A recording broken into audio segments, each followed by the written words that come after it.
Baik, presentasi nggak pakai sepatu. Assalamualaikum warahmatullahi wabarakatuh. Waalaikumsalam. Eker. Baik, alhamdulillah rabbil alamin, wassalatu wassalamu ala asrofil anbiya'i wal mursalin wa ala alihi wa sahbihi rasulillahi ajma'in. Pertama-tama dan yang paling utama, pada sama kita panjatkan puja dan puji syukur kita kehadirat Allah Subhanahu wa taala, Tuhan yang Maha Esa, yang telah memberikan kita kesehatan, keselamatan serta kelapangan waktu sehingga kita semua dapat berkumpul di aula SMK Swasta Al-Wasliyah 2 Perdagangan ini untuk sama-sama melaksanakan pengimbasan diklat pembelajaran mendalam yang kita laksanakan pada hari ini. Salawat berangkaian salam mari sama kita hadirkan kehadiran junjungan kita Nabi Muhammad SAW. Semoga dengan selalu berselawat kepadanya kita selalu mendapatkan syafaatnya hingga di yaumil mahsyar kelak. Amin amin ya rabbal alamin. Baik Bapak dan Ibu keseluruhan, izinkan saya di sini untuk menyampaikan hasil yang saya peroleh atau yang kami peroleh selama kami mengikuti diklat pembelajaran mendalam, dan pada inti pokoknya adalah menyiapkan satu buah produk, yaitu produknya adalah perencanaan pembelajaran atau dulu dikenal RPP, modul, dan sekarang perencanaan. Tapi di sini perlu kami sampaikan Bapak dan Ibu, bukan maksud kami mengajari Bapak dan Ibu, karena kami yakin dan percaya Bapak dan Ibu di sini semua sudah pada ahli. Hanya saja di sini kami coba sama-sama ingin belajar. Karena kecil-kecil si ikan teri, walaupun kecil dia tetap ikan. Di sini bukan bermaksud mengajari, tapi di sini kita bermaksud untuk sama-sama menyempurnakan. Baik, Bapak dan Ibu, langsung saja di sini nanti kami ada 3 orang yang ingin menyampaikan bagaimana cara pembuatan perencanaan pembelajaran, dan di sini pada sesi pertama saya terlebih dahulu. Baik Bapak dan Ibu, langsung saja kita masuki poin-poin penting untuk menyusun perangkat pembelajarannya. Di sini Bapak dan Ibu, seperti yang sudah kemarin saya sampaikan secara singkat, bahwasanya komponen penyusunan perangkat pembelajaran mendalam itu ada 4. Yang pertama adalah identifikasi, di mana di identifikasi ini ada 3 poin tercakup. Yang pertama itu mengidentifikasi dulu kesiapan murid kita. Baru kemudian yang kedua kita mengidentifikasi karakter dari mata pelajaran yang mau kita bawakan. Baru selanjutnya yang ketiga menentukan dimensi profil lulusan yang 8 poin itu. Nah, itulah poin-poin dari identifikasi. Kemudian yang kedua adalah desain pembelajaran. Nah, desain ini seperti namanya desain. Desain adalah bagaimana kita merancang pembelajaran ini dalam RPP kita atau perangkat kita. Yang terdapat di desain pembelajaran, yang pertama di situ menentukan TP atau tujuan pembelajarannya.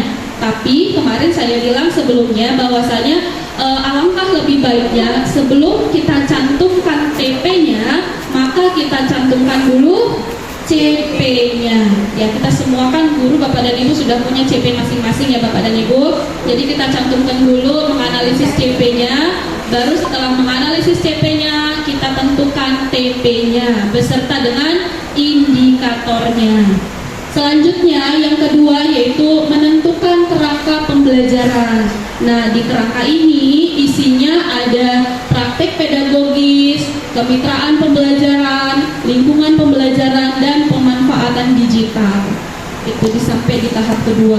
Yang ketiga ada pengalaman belajar. Nah, pengalaman belajar ini Bapak dan Ibu isinya merupakan bagaimana kegiatan inti kita pada proses pembelajaran. Ya, di situ isinya ada pertama merancang pembelajaran dengan prinsip berkesadaran dan prinsip berkesadaran, bermakna, dan menggembirakan. Kemudian ada mendeskripsikan pengalaman belajar, yaitu memahami, mengaplikasi, dan merefleksi. Jadi pada tahap-tahapan pembelajaran itu harus dimasukkan mana yang namanya prinsip dan mana yang namanya pengalaman. Jadi kita tinggal masukkan saja Bapak Ibu nantinya. Kan kita sudah pernah buat, maka saya bilang kemarin bentuknya nggak beda dari yang lalu, hanya saja pada poin pengalaman belajar ini kita tentukan mana kegiatan yang merupakan prinsip, mana kegiatan yang merupakan pengalaman. Nah, begitu saja Bapak dan Ibu. Next, poin yang terakhir yaitu asesmen. Nah, kalau asesmen ini ya tetap sama, ada 3, asesmen diagnostik, formatif, dan sumatif. Nah, jadi pada dasarnya nggak jauh beda ya kan Bapak Ibu. Nah, bagaimana kita, maka tadi saya bilang kita nggak belajar dari awal, kami nggak mengajari, tapi cuma sama-sama mengingatkan untuk menyempurnakan seperti itu. Next, Pak. Nah, mari kita bahas atau kita kupas satu persatu Bapak dan Ibu. Mungkin Bapak dan Ibu sudah megang contoh RPP atau perangkat ya Bapak dan Ibu yang sudah terbaru. Deep learning itu juga banyak udah beredar di sosial media atau di mana-mana, sudah bisa Bapak Ibu unduh. Sini sama-sama kita cocokkan Bapak dan Ibu. Yang pertama identifikasi, ya. Yang A, mengidentifikasi kesiapan murid. Next, Pak. Nah, ini Bapak dan Ibu. Dalam mengidentifikasi kesiapan murid, ada beberapa langkah yang bisa kita lakukan. Nah, gunanya apa? Kita identifikasi murid kita supaya kita tahu murid kita itu jenisnya atau karakternya seperti apa. Jenisnya. Masa cinta manusia. Ya, maksudnya karakternya murid itu kan beda-beda, Pak. Kita ada 30 atau 40 orang itu masing-masing beda gitu ya. Jadi bagaimana kita bisa menganalisanya satu persatu? Ada beberapa langkah yang bisa kita lakukan. Yang pertama dulu analisa pengetahuan awal. Caranya, guru dapat menggunakan pretest, diskusi awal, pertanyaan pemantik dan lain-lain untuk mengetahui pemahaman awal murid terhadap konsep yang akan dipelajari. Lalu, gunakan hasilnya untuk mengidentifikasi kesenjangan pemahaman yang mungkin muncul dan menjadi hambatan dalam pembelajaran. Nah, jadi ini kita seperti mengasih asesmen diagnostik dulu Bapak dan Ibu di awal. Kadang-kadang kan tingkat pemahaman murid kita beda-beda. Ada yang cepat nangkap, ada yang lambat. Gitu juga ya kan Bapak Ibu. Jadi dari asesmen ini atau dari cara ini kita bisa mengetahuinya. Kemudian cara yang kedua itu dengan observasi dan refleksi. Hal yang dilakukan yaitu amati dulu bagaimana murid merespon pertanyaan terbuka, tantangan berpikir kritis atau tugas eksploratif. Perhatikan tingkat keterlibatannya, rasa ingin tahunya, dan kemampuan mereka dalam menghubungkan konsep baru dan pengalaman sebelumnya. Artinya Bapak dan Ibu, dari 1, 2, 3, 4, dan 5 ini adalah cara yang kita lakukan supaya kita tahu murid kita itu siap atau enggak kesiapan belajar dalam menerima materi ini. Karena biasa saja murid itu kalau misalnya kita ngajar, ada yang bisa nangkepnya cepat, ada yang lambat, ada yang butuh bimbingan khusus, ada yang normal. Itulah dia bagaimana penerapan proses pembelajaran berdiferensiasi sebenarnya. Ada guru yang murid yang cepat nangkapnya, ada yang enggaknya. Nah, di sini kita mengetahuinya dari mengidentifikasi kesiapan muridnya. Sampai di situ Bapak dan Ibu kira-kira bisa dipahami?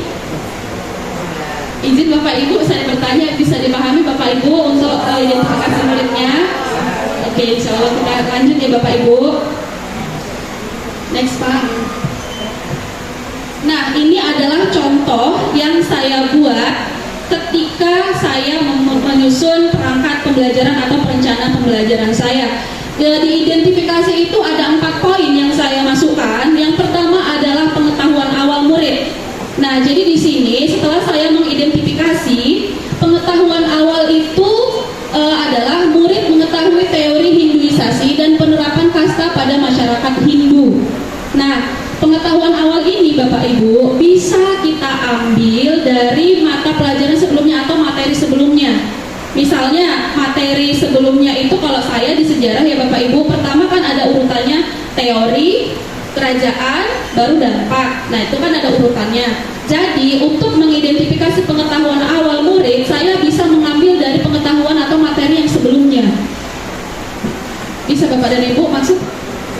Ya kan kita materinya banyak. Untuk mengambil pengetahuan awal murid, contohnya kita di SMK ya. Pengetahuan SMK kelas 10 sudah mengetahui contohnya cara atau perhitungan kali-kali tambah-tambah bagi-bagi. Itu pengetahuan awal dulu. Untuk materi yang mau kita ajarkan sekarang ini kalau SMK kan sebenarnya udah nggak tambah-tambah bagi-bagi lagi, sudah lebih tingkat lagi. Nah, itulah pengetahuan awalnya. Kemudian saya juga mengetahui minat murid saya. Nah, ternyata setelah saya amati, sebagian murid saya itu tertarik untuk mengulik lebih dalam lagi terkait bagaimana proses Hinduisasi, sehingga bisa menghasilkan peninggalan baik itu bangunan yang sangat indah dan kebudayaan yang sangat beragam, dan yang pastinya masih banyak terdapat di Indonesia, bahkan di daerah tempat tinggal murid. Jadi setelah saya amati, murid-murid saya semuanya tertarik dengan pembelajaran tentang Hinduisasi. Next, selanjutnya latar belakang murid saya. Nah, ternyata setelah saya amati, latar belakang murid saya itu beragam. Hal ini dipengaruhi dari perspektif mereka terhadap sejarah, kemudian kondisi ekonomi murid juga beragam, sehingga nantinya dalam proses pembelajaran membutuhkan metode yang tepat agar bisa mengakomodir murid untuk bisa mengikuti pembelajaran. Selain itu, murid yang dapat menerima materi ini adalah murid kelas 10 yang reguler atau umum, jenjang SMK yang tidak memiliki kesulitan mencerna dan memahami materi. Jadi latar belakangnya bisa jadi dari ekonomi juga bisa ya Bapak dan Ibu. Karena apa? Kalau ekonomi itu masuk, contoh kalau ekonominya nggak banyak, misalnya kan HP nggak punya, paket data nggak punya. Nah, bagaimana cara kita nanti untuk mengajarkan kepada murid dan mengalami hal itu? Gitu. Jadi itulah gunanya kita untuk mengidentifikasinya lebih awal. Kemudian yang keempat yaitu kebutuhan belajar murid saya. Ternyata setelah saya amati, kebutuhan murid saya itu ada visual. Mereka mau atau membutuhkan media belajar berupa gambar dan video, karena anak-anak lebih suka biasanya menonton dan mendengar daripada membaca. Kemudian saya juga melihat murid-murid butuh auditorium, yaitu membutuhkan penjelasan lisan yang jelas dan diskusi kelompok serta pemutaran suara sejarah. Kemudian kinestetik, yaitu membutuhkan kegiatan simulasi, kunjungan virtual ke museum, atau membuat proyek mini. Kemudian berdiferensiasi, itu seperti saya bilang tadi Bapak dan Ibu, murid saya juga butuh belajar dengan bimbingan khusus, karena di kelas itu ada kelompok yang paham tinggi, menengah, dan rendah. Jadi ini bisa jadi kalau di kelas kita kelompokkan menjadi tutor sebaya di kelas. Nah, itu dia tadi untuk pengetahuan awalnya. Nah, kemudian setelah mengidentifikasi murid, kita juga mengidentifikasi mapel kita, ya, atau materi yang mau kita bawakan. Nah, di sini mengenali sifat dasar mapel tersebut, apakah menekankan kepada konsep, keterampilan, dan atau karakter. Nah, kalau saya mapel sejarah itu sudah pasti menekankan kepada pemahaman konsep dibanding dengan keterampilan. Kalau Bapak Ibu kejuruan mungkin lebih menekankan kepada keterampilan. Baik. Dan yang kedua, menganalisis kompetensi atau pengetahuan esensial dan aplikatif. Nah, jadi dari banyak materi, kita pilih materi yang paling esensial. Kemudian yang ketiga, memastikan bahwa TP mendorong eksplorasi konsep dan bukan sekedar hafalan. Nah, maka dari itu, tujuan pembelajaran nantinya harus menekankan murid untuk lebih aktif dibandingkan dengan hafalan. Jadi nggak harus hanya konsep aja, bisa bikin proyek ini atau segala macam. Makanya nanti akan saya jelaskan dalam menentukan atau menulis kalimat tujuan pembelajaran harus mengandung unsur A, B, C, D. Nah, apa itu A, B, C, D mungkin kita sudah tahu dan nanti akan kita ingat bersama-sama. Next, yang keempat, mengidentifikasi keterkaitan setiap mapel dengan kehidupan nyata agar peserta didik lebih relevansi dalam pembelajaran.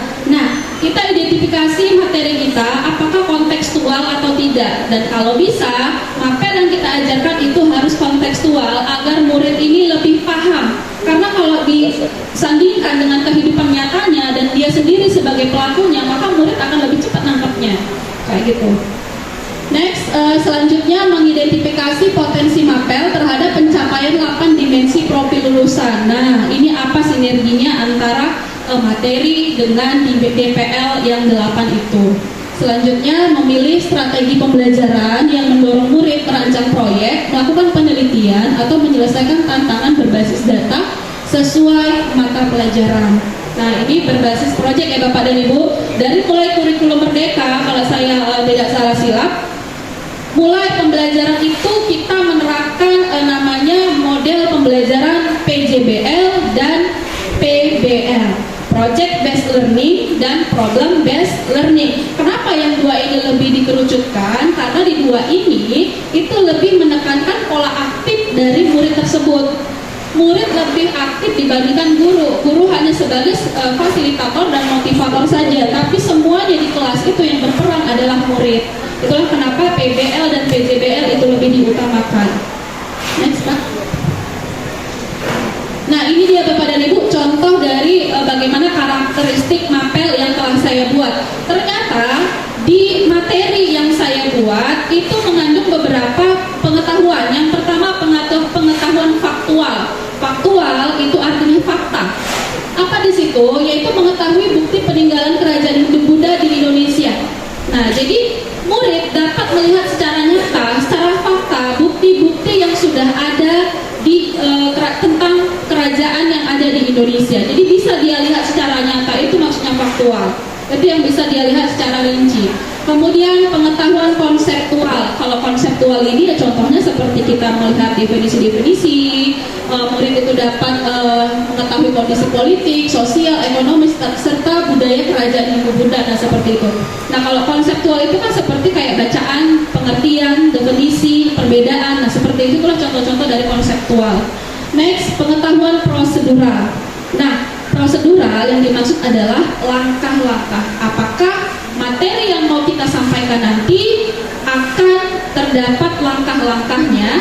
Biasanya pengetahuan prosedural ini digunakan kalau kita menggunakan model pembelajaran project based learning. Karena dalam menyelesaikan sebuah project pasti ada langkah-langkahnya. Kemudian yang terakhir adalah pengetahuan metakognitif. Nah, ini artinya metakognitif ini lebih luas lagi. Di situ dia mengetahui dari materi ini apa yang baik dan apa yang buruk. Nah, jadi bisa kita tuangkan di situ. Yang kelima adalah keterkaitan dengan kehidupan sehari-hari. Nah, ini dia tadi contextual learning. Apa kaitannya materi yang kita tuliskan atau yang kita bawakan dengan kehidupan sehari-hari?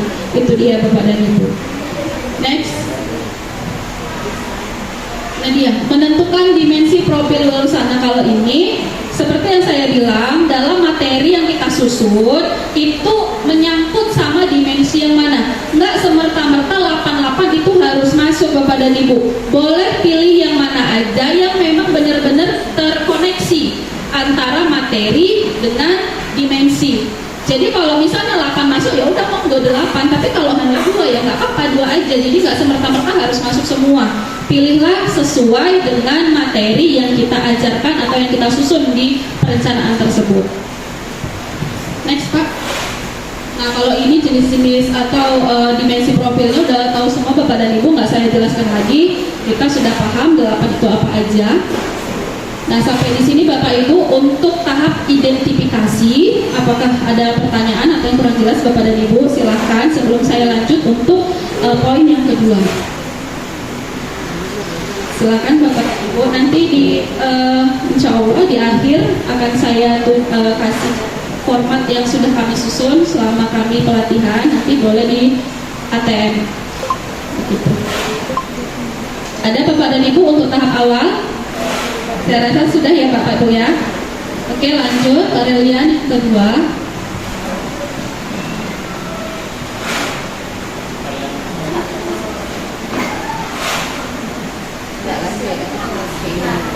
Ini dia.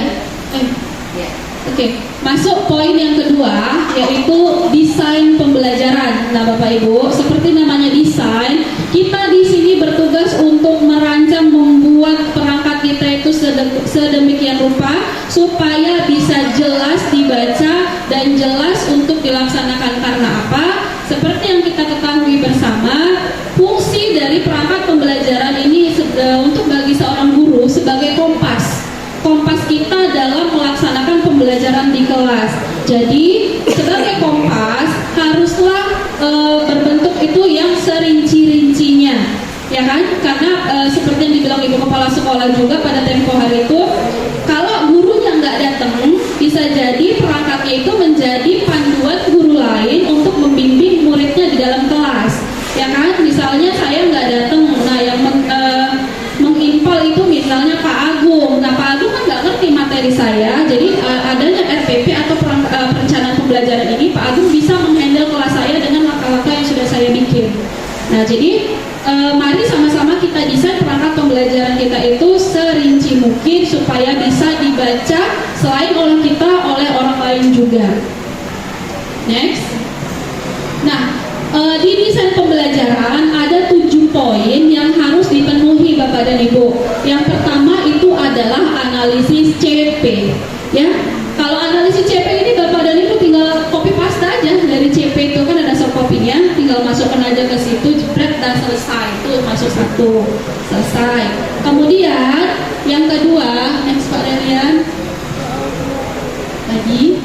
Nah, yang kedua, kita tentukan TP atau tujuan pembelajaran dan indikatornya. Turunan dari CP masuk ke TP dan indikator. Nah, tujuan pembelajaran atau hal yang perlu diingat dalam menulis kalimat di tujuan pembelajaran harus mengandung unsur A, B, C, D. A itu apa? A itu adalah audiens. Nah, audiens ini merujuk pada siapa yang belajar. Berarti siapa yang belajar Bapak dan Ibu? Murid, siswa, peserta didik, dan lain-lain. Nah, kalau sekarang itu penyebutannya adalah murid. Kemudian yang B itu behavior, yaitu perilaku spesifik yang diharapkan muncul atau dapat diamati setelah pembelajaran selesai. Nah, jadi yang diharapkan setelah proses pembelajaran ini apa? Nah, contohnya di situ adalah kalimat atau katanya menelaah, menjelaskan, menganalisis. Dan kata-kata ini semua tercantum dalam KKO atau kata kerja operasional. Ya kan Bapak Ibu dari C1 sampai C6. Itu sudah kita sama ketahui. Next, selanjutnya C-nya apa? C-nya adalah condition, yaitu keadaan yang harus dipenuhi agar perilaku dapat tercapai. Contoh kalimatnya adalah melalui diskusi kelompok atau setelah mengamati video dan lain-lain. Itu harus ada di kalimat TP. Selanjutnya yang terakhir adalah D. D itu degree. Apa itu degree? Degree yaitu tingkat keberhasilan yang diharapkan. Contoh kalimatnya seperti apa? Dengan benar, dengan tepat, dengan bernalar kritis, dengan berkebinekaan global, dan lain sebagainya. Itulah kalimat atau unsur-unsur A, B, C, D. Sampai di situ bisa dimengerti Bapak dan Ibu? Oke, next Pak. Nah, setelah kita tentukan tujuan pembelajaran tadi, maka kita tentukan pula indikatornya. Indikator ini adalah penanda spesifik yang terukur untuk menunjukkan apakah tujuan itu berhasil atau enggak. Nah, kalau tujuannya berhasil, tandanya apa? Nah, itulah indikatornya. Ya kan Bapak dan Ibu? Nah, next. Oke, tadi dalam satu TP atau satu tujuan pembelajaran minimal indikatornya 1, 2 boleh, 3 boleh, 4 boleh, sebanyaknya, serinci-rincinya. Tapi nggak boleh kalau TP-nya 1 indikatornya nggak ada, kan mustahil ya Bapak dan Ibu. Kemudian ini adalah contoh kalimat tujuan pembelajaran yang sudah saya buat. Yang pertama adalah melalui diskusi dan menggali informasi dari sumber belajar, murid mampu menganalisis kerajaan-kerajaan yang bercorak Hindu-Buddha yang ada di Indonesia secara benar dan bernalar kritis. Itu C-nya masuk ke melalui diskusi dan menggali informasi. Kemudian audiensnya adalah murid. Selanjutnya behaviornya adalah menganalisis. Behavior tadi apa Bapak dan Ibu? Laku. Kata kerja operasional atau perilaku kan Bapak dan Ibu. Next, selanjutnya degree, secara benar dan bernalar kritis. Nah, itulah kalimat TP yang sudah saya analisis A, B, C-nya. A, B, C, dan D. Nah, indikatornya dari TP itu ada 2 saya buat. Yang pertama adalah murid mampu menganalisis kerajaan, baik itu dari sistem pemerintahannya, ekonominya, sosial, dan budayanya. Baru setelah itu tandanya apalagi dia sudah lulus tujuan pembelajarannya. Oh, ternyata anak itu sudah mampu menganalisis buktinya dari peninggalan sejarah yang ada di Indonesia. Nah, begitu Bapak dan Ibu seterusnya. Itu ada 2 CP, ada 2 contoh tujuan pembelajaran yang sudah saya buat. Next Pak. Nah, ini Bapak dan Ibu kecil-kecil banget ya. Ini adalah kata kerja operasional ranah kognitif by taxonomy Bloom. Ya, jadi C1, C2, C3, C4, C5, C6 Ini KKO yang bisa kita gunakan dalam menentukan behaviornya tadi. Next. Di yang ketiga adalah lintas disiplin ilmu. Kalau lintas disiplin berarti bukan mencakup satu mapel tapi ada beberapa mapel di sini Bapak dan Ibu, ya kan? Nah, lintas disiplin ilmu dalam pembelajaran mendalam adalah mengintegrasikan berbagai mata pelajaran untuk membahas satu topik sehingga menciptakan pemahaman yang lebih holistik dan kontekstual bagi murid. Itulah yang dikatakan dengan lintas disiplin ilmu. Next. Contohnya yaitu kalau di saya sendiri mata pelajaran sejarah dengan materi kerajaan Hindu-Buddha di Indonesia, lintas disiplin ilmu yang bisa masuk ke materi saya itu ada 7. Yang pertama adalah mapel sosiologi atau antropologinya yang bisa ngebahas tentang budaya-budayanya. Kemudian geografinya di sini bisa ngebahas tentang bagaimana letak geografis dari kerajaan-kerajaan Hindu-Buddha yang ada di Indonesia.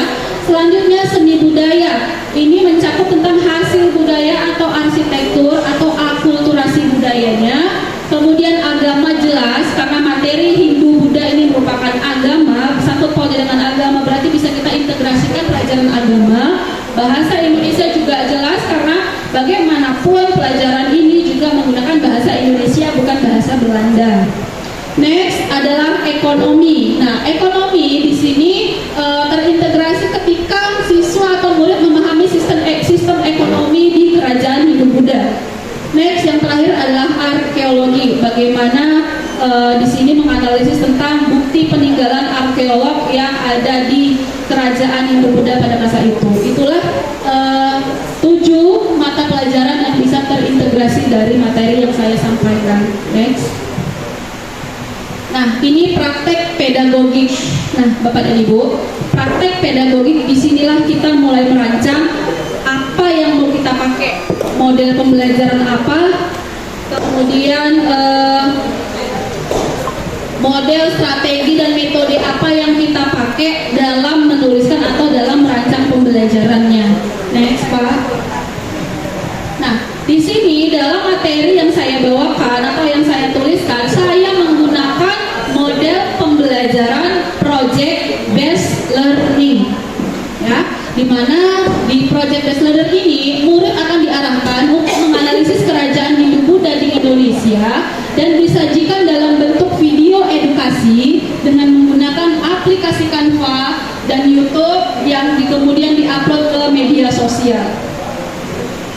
Next, metode pembelajaran yang saya gunakan, yang pertama saya melakukan metode ceramah interaktif. Nah, ceramah interaktif itu bukan hanya satu sumber, tapi ada interaksi antara guru dengan murid, ada tanya jawab lisan di situ.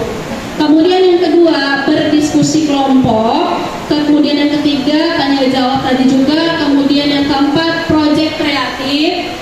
Dan kelima, presentasi. Selanjutnya adalah analisa sumber primer dan sekunder. Itulah metode yang saya pakai. Next adalah strateginya. Strategi ini adalah bagaimana kita melakukan proses pembelajaran di kelas. Strategi apa yang kita pakai? Kebetulan di sini saya pakai strategi grup diskusi atau diskusi kelompok. Kemudian setelah itu saya menggunakan visual thinking strategies atau VTS, yaitu menggunakan gambar atau foto untuk memicu observasi, interpretasi, dan diskusi. Itulah terkait dengan praktek pedagogisnya Bapak dan Ibu. Sampai di sini ada yang mau ditanya Pak, Bu? Lanjut. Next Pak.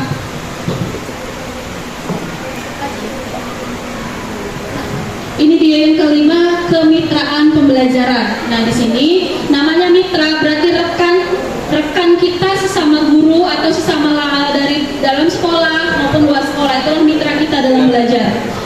Itu ya, kemitraan pembelajaran adalah melibatkan berbagai pihak seperti guru lintas mapel, kemudian orang tua, industri atau komunitas untuk memperkaya pengalaman belajar.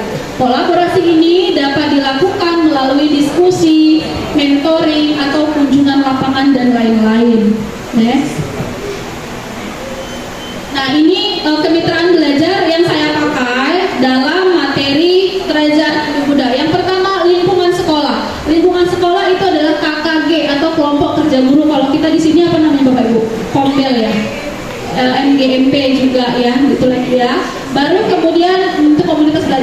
ada. Kemudian guru mata pelajaran lain. Nah, ini lintas mapel tadi, saya bisa berkolaborasi dengan berbagai guru mapel seperti guru bahasa Indonesia, agama, seni budaya, dan TIK.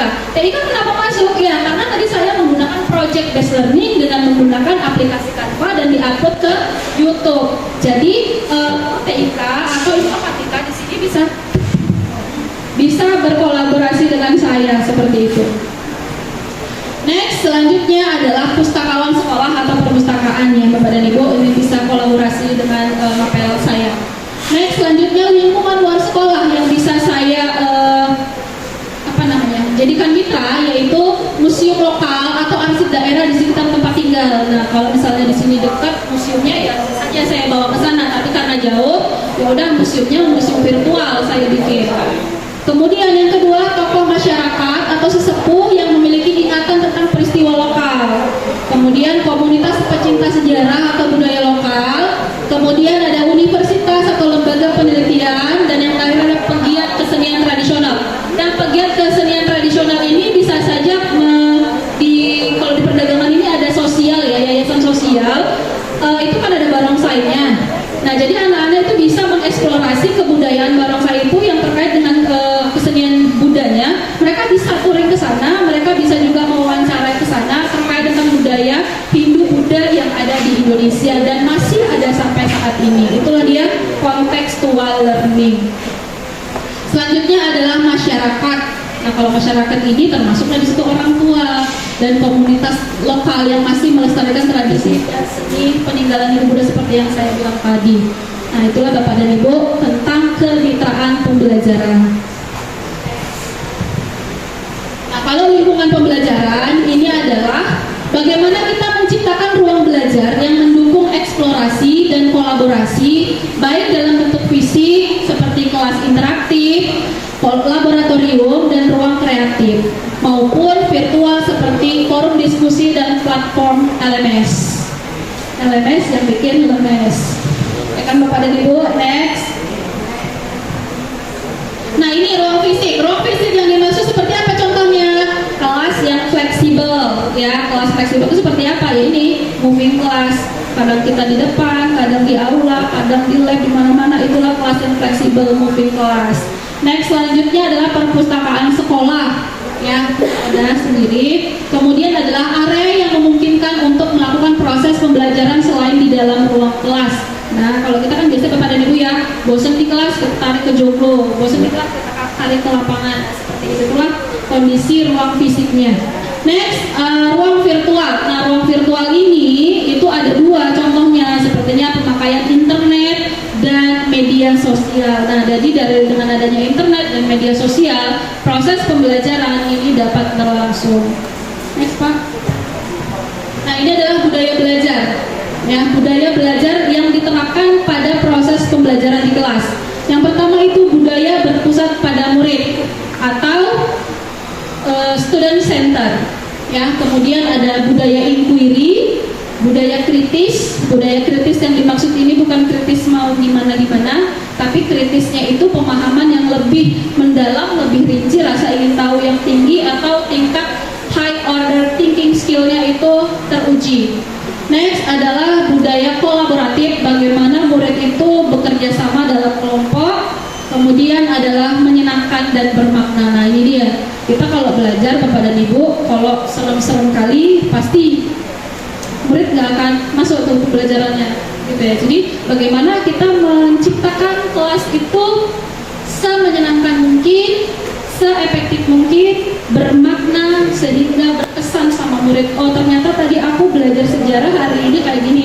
Aku belajar agama tadi tentang ini, munakahat kayak gitu kan. Nah, jadi berkesan. Tadi saya sebagai contohnya, saya tadi belajar produktif, saya disuruh ngetik 10 jari tanpa nengok, sistem buta. Nah, kayak gitu. Jadi buatlah pembelajaran dengan menggembirakan dan bermakna. Next. Nah, pemanfaatan digital. Nah, ini udah tahu Bapak Ibu ya, bagaimana kita memanfaatkan digitalisasi dalam proses pembelajaran kita. Biar bagaimanapun, kita tidak bisa lagi terlepas dari namanya perangkat digitalisasi. Mau kita dari zaman A, B, C, Z, eranya itu kita sekarang tidak bisa lagi mengelak. perkembangan zaman, ya kan Bapak Ibu. Nah kami di sini juga, walaupun kami usianya masih dibilang katanya muda nggak muda, tua nggak tua, tapi tetap kelabakan juga ketika dihadapkan dengan sistem digitalisasi, gitu. Jadi walaupun kelabakan seperti ini, mau tidak mau dan sifatnya wajib, ya mari sama-sama kita belajar, gitu Bapak Ibu. Next. Nah ini digitalisasi yang saya gunakan yaitu perpustakaan digital. Murid nanti bisa saya arahkan untuk mengakses e-book yang ada di internet. Jadi sebenarnya buku itu, sumber belajar itu nggak harus melulu dari perpustakaan. Murid bisa juga mengaksesnya melalui e-book asal jaringan internetnya paten, ya kan? Kalau nggak ada paket datanya ada, tapi kadang-kadang ya begitulah. Kadang juga murid juga sarana prasarananya nggak ada, jadi mau tidak mau proses blended learning ini kita laksanakan di kelas, ya ada virtualnya, ada manualnya, itulah dia. Next, selanjutnya adalah forum diskusi daring. Nah ini bisa kita diskusi gunakan WA group, ya kan, yang mana tahu materinya di kelas itu nggak tuntas, kita ada PA2JP tapi nggak tuntas juga, kita lanjutkan di mana? Diskusi melalui WA group. Next, selanjutnya adalah media visualisasi sejarah. Nah ini pemutaran film dari YouTube atau pemutaran materi ajar dari YouTube menggunakan infocus, speaker, laptop dan yang lain-lain. Selanjutnya adalah, nah ini dia tadi alat presentasi digital. Nah saya pakai di sini adalah Canva, ya, untuk membuat presentasi hasil analisis atau project sejarah. Oke. Next Pak. Thank you. Ya. Habis ya. Baik Bapak dan Ibu, itulah tadi dua komponen penting yang terdapat di dalam perencanaan pembelajaran mendalam, ya Bapak dan Ibu. Kalau Bapak dan Ibu mungkin dalam mengadopsi RPP atau perencanaan dari misalnya sudah beredar dari platform manapun, jika ada yang lebih lengkap lagi, ya monggo, nggak apa-apa, karena sifatnya perencanaan pembelajaran ini seperti biasanya itu sifatnya fleksibel.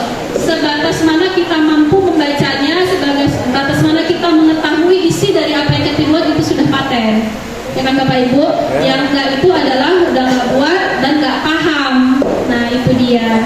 Oke Bapak dan Ibu, mungkin itu aja yang bisa saya sampaikan. Untuk lebih lanjutnya lagi, bisa nanti kami bagikan contoh dari perencanaan pembelajaran yang telah kami buat kepada Bapak dan Ibu supaya bisa di ATM, amati, tiru dan modifikasi. Oke, mungkin itu saja dari saya. Saya itu dengan billahi taufiq wal hidayah. Assalamualaikum warahmatullahi wabarakatuh. Dilanjutkan Bapak dan Ibu untuk kerangkanya atau pembelajaran mendalamnya atau pengalaman belajar, oleh Ibu Hairi Pinovi. Nah di sini nanti Bapak dan Ibu diarahkan untuk bagaimana menyusun langkah-langkah pembelajarannya sesuai dengan model pembelajaran yang Bapak Ibu pilih. Kalau dia PJBL bagaimana, PBL gimana, discovery gimana, inquiry gimana, itu nanti akan dijelaskan oleh Ibu Hairi Pinovi. Oke, langsung saja kepada Ibu Novi kami persilahkan.